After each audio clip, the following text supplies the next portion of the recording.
خواننده محبوب دهه 80 بعد از کلی تلاش پزشکا دار فانی و ودا گفت. گویا امید جهان، خواننده بندری و معروف دهه 80 ایران، بعد از اجرا توی جشن خرمای بم دچار حمله قلبی میشه و با اینکه سریعا اونو به بیمارستان میرسونن، اما عمرش به دنیا نبود و متاسفانه فوت شد.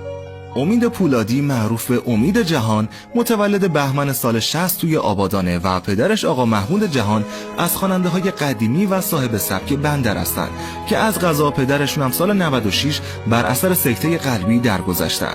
جالبه بدونین آهنگای امید جهان رو توی دهه 80 توی ماشین یا توی عروسی‌ها و حتی جشن تولدها دائم میشنیدیم و اکثرا باهاش خاطره داریم.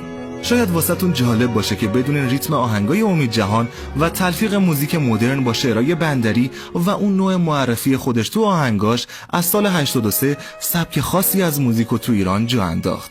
برای شادی روحش یه قلب مشکی بذارین و به هم بگین قشنگترین خاطره‌ای که با موزیکش داری کجا و کی بوده. تیکس مگو فالو کن تا هر روز به اطلاعاتت اضافه بشه.